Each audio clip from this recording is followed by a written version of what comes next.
कि मेरा वालद ते मेरा वड्डा भाई ना साडी ਜ਼ਮੀਨ ਸੀ 12 ਕਨਾਲਾਂ ਉਹਨਾਂ ਦੀ ਵਜ੍ਹਾ ਤੋਂ 75 ਡੰਡੇ ਉਹਨਾਂ ਮਾਰੇ ਸਨ। ਰਿਪੋਰਟ ਦੇ ਮੁਤਾਬਕ 75 ਡੰਡੇ ਤੇ 17 ਫੈਰ ਮੇਰੇ ਵੀਰ ਦੇ ਨਲਾਂ 'ਚ ਵੱਜੇ ਸਨ ਤੇ ਕਤਲ ਕੀਤਾ ਸੀ ਤੇ ਉਸ ਜੱਜ ਨੇ 1.5 ਕਰੋੜ ਰੁਪਇਆ ਹੁਣ ਲੈ ਕੇ ਉਹਨਾਂ ਨੂੰ ਬਰੀ ਕੀਤਾ।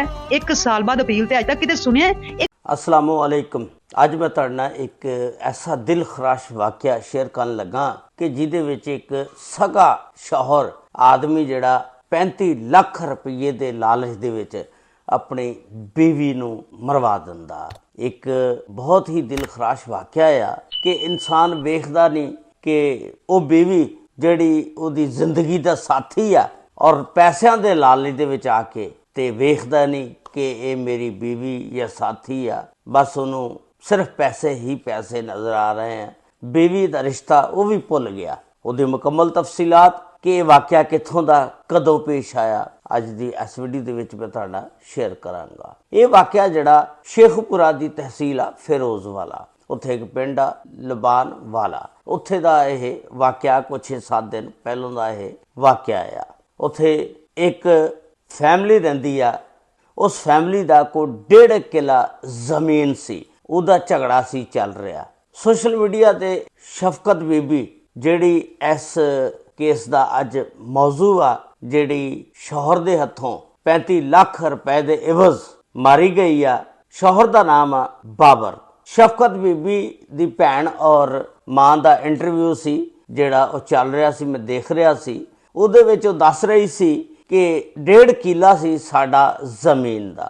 एक मुखालफ ग्रुप आ अवान आरफ उहदा नां आ, वो साडी 1.5 किले दी जमीन ते कब्जा करना चाहता सी। अज तो 2 साल पहलों आरफ अवान जिहड़ा ग्रुप आ, ये 20 बंदे लैके कब्जा करने वास्ते आ जाते ने साडी जमीन दे उत्ते जिहड़ी 12 कनाल सी। और उहदे विच आके फिर मेरे भरा ने दसदी आ कि मेरे वालद ने मजामत कीती अगों ते मेरे भरा नूं इन्हां ने 17 फायर मारे जिहड़े नलां दे विच लग गए। उस तो बाद 75 डंडे वो दस रही आ कि मेरे वालद नूं इन्हां ने मारे और मौके ते मार दिता। उस तो बाद एक FIR दर्ज कराई गई। उस FIR दी मुदईया जिहड़ी आ शफकत बीबी दस रही आ कि मैं बनी। पिछले रोज़िਆਂ ਦੇ ਵਿੱਚ ਇਹਨਾਂ ਨੂੰ सज़ा सुनाई गई सी। ਇਹਨਾਂ ਨੂੰ ਚਲਾਨ ਕਰਕੇ ਪੁਲਿਸ ਨੇ ਜਦੋਂ ਕੇਸ ਅਦਾਲਤ ਦੇ ਵਿੱਚ ਭੇਜਿਆ, ਪਿਛਲੇ ਰੋਜ਼ਿਆਂ ਦੇ ਵਿੱਚ ਇਹਨਾਂ ਨੂੰ ਸਜ਼ਾ ਹੋ ਗਈ ਸੀ। ਉਸ ਤੋਂ ਬਾਅਦ ਸ਼ਫਕਤ ਬੀਬੀ ਦੀ ਜਿਹੜੀ ਭੈਣ ਆ ਉਹ ਦੱਸ ਰਹੀ ਆ ਕਿ ਇਲਜ਼ਾਮ ਲਗਾ ਰਹੀ ਆ ਜੱਜ ਦੇ ਉੱਤੇ ਕਿ ਜੱਜ ਨੇ 1.5 ਕਰੋੜ ਰੁਪਈਆ ਲਿਆ और इसनूं बरी कर दिता, जिन्हां ने मेरे भरा और बाप नूं मारिया सी। यह इल्ज़ाम लगा रही हैं। इहदे विच किन्नी हकीकत आ यह हुण चैक किया जाएगा कि इल्ज़ाम आ या सच आ। वो दस रही आ कि मुखालफ पार्टी अवान पार्टी जिहड़ी आ आरफ ग्रुप ये बड़ा तगड़ा आ।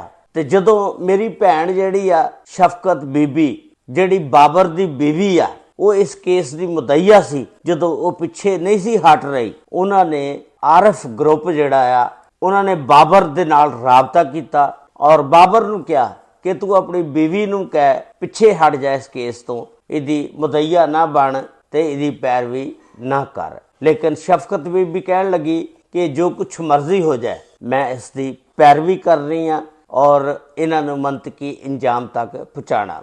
शफकत बीबी दी भैन जिहड़ी आ इल्ज़ाम लगा रही है कि मुखालफ ग्रुप जिहड़ा बहुत बड़ा कब्जा माफिया ग्रुप आ, लोकां दीयां ज़मीनां ते उत्ते कब्जा करके ते फिर पैसे जिहड़े ने ओह बटोरदे ने, खांदे ने, फराडीए ने।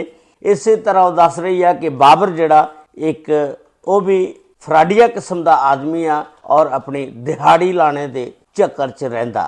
उन्हें मुखालफ पार्टी ना अवान ग्रुप ना आरफ अवान ग्रुप दे नाल सटी ला के उन्हां कोलों 35 लाख रुपए दे इवज किराए दे गुंडियां कोलों अपनी बीवी नूं शफकत बीबी नूं कतल करवा दिता।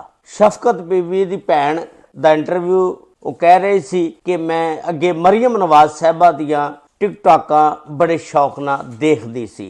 मैं बतौर एजेंट भी जदों इलैक्शन हुंदे सी मुस्लिम लीग नून दी तरफों खड़दी सी और पूरी सपोर्ट करदे सी और मुस्लिम लीग नून नूं खासकर मरियम नवाज नूं अपने पिंड चों हर दफा जितवांदे सी। ਲੇਕਿਨ ਜਦੋਂ ਦਾ ਮੇਰੀ ਭੈਣ ਸ਼ਫਕਤ ਬੀਬੀ ਦਾ ਵਾਕਿਆ ਹੋਇਆ ਔਰ ਉਹਨਾਂ ਦੇ ਹਕੂਮਤ ਦੇ ਦੌਰ ਦੇ ਵਿੱਚ ਇਹ ਵਾਕਿਆ ਹੋਇਆ ਤੇ ਉਸ ਦਿਨ ਦੀ ਮੈਂ ਟਿਕਟੌਕ ਵੀ ਨਹੀਂ ਦੇਖਦੀ, ਮਰੀਮ ਨਵਾਜ਼ ਨੂੰ ਵੀ ਪਸੰਦ ਨਹੀਂ ਕਰਦੀ ਕਿ ਉਹਨਾਂ ਦੇ ਹੁੰਦਿਆਂ ਹੋਇਆਂ ਸਾਡੇ ਨਾਲ ਇੱਕ ਜ਼ੁਲਮ ਦੀ ਇੰਤਹਾ ਹੋ ਗਈ ਆ। ਉਹ ਕਹਿੰਦੀ ਕਿ ਮੈਂ ਮਰੀਮ ਨਵਾਜ਼ ਸਾਹਿਬਾ ਨੂੰ ਅਪੀਲ ਕਰਦੀ ਆ ਕਿ ਸਾਡਾ ਕੇਸ ਜਿਹੜਾ ਮੈਰਿਟ ਤੇ ਚੈੱਕ ਕੀਤਾ ਜਾਵੇ, ਉਹਨੂੰ ਪਰਖਿਆ ਜਾਵੇ ਔਰ ਮੇਰੀ ਭੈਣ ਸ਼ਫਕਤ ਬੀਬੀ ਦੇ ਕਾਤਲਾਂ ਨੂੰ ਕੈਫਰੇ ਕਿਰਦਾਰ ਤੱਕ ਪਹੁੰਚਾਇਆ ਜਾਵੇ। ਔਰ ਜਿਹੜੇ ਕਾਤਲ ਨੇ ਉਹ ਸਾਡੇ ਰਿਸ਼ਤੇ ਦੇ ਵਿੱਚੋਂ ਭਤੀਜੇ ਹੀ ਲੱਗਦੇ ਨੇ। ਤੇ ਤਨਾਜ਼ਾ ਕੀ ਸੀ? ਰੌਲਾ 1.5 ਕਿੱਲੇ ਜ਼ਮੀਨ ਦਾ। ਇਹ ਜਿਹੜਾ ਲਾਲਚ ਆ ਨਾ, ਇਹ ਲੈ ਪੈਂਦਾ ਇੱਕ 35 ਲੱਖ ਰੁਪਏ ਦੀ ਖਾਤਰ ਆਪਣੀ ਬੀਵੀ ਸ਼ਫਕਤ ਬੀਬੀ ਨੂੰ ਮਰਵਾ ਦਿੱਤਾ ਬਾਬਰ ਸ਼ੌਹਰ ਨੇ। ਇਸ ਵੀਡੀਓ ਦੇ ਬਾਰੇ ਦੇ ਵਿੱਚ ਤੁਸੀਂ ਆਪਣੀ ਰਾਏ ਦਾ ਇਜ਼ਹਾਰ ਜ਼ਰੂਰ ਕਰਨਾ ਔਰ YouTube ਚੈਨਲ ਨੂੰ ਸਬਸਕ੍ਰਾਈਬ, ਲਾਈਕ ਔਰ ਸ਼ੇਅਰ ਜ਼ਰੂਰ ਕਰ ਦੇਣਾ। ਔਰ ਅਗਰ ਇਹ ਵੀਡੀਓ ਤੁਸੀਂ Facebook ਪੇਜ ਤੇ ਦੇਖ ਰਹੇ ਹੋ ਤਾਂ Facebook ਪੇਜ ਨੂੰ ਫਾਲੋ ਜ਼ਰੂਰ ਕਰ ਲੈਣਾ। ਅੱਲਾਹ ਤਾਲਾ ਸਭ ਤੇ ਰਹਿਮਤ ਫਰਮਾਏ। अस्सलामु अलैकुम व रहमतुल्लाहि व बरकातुहू।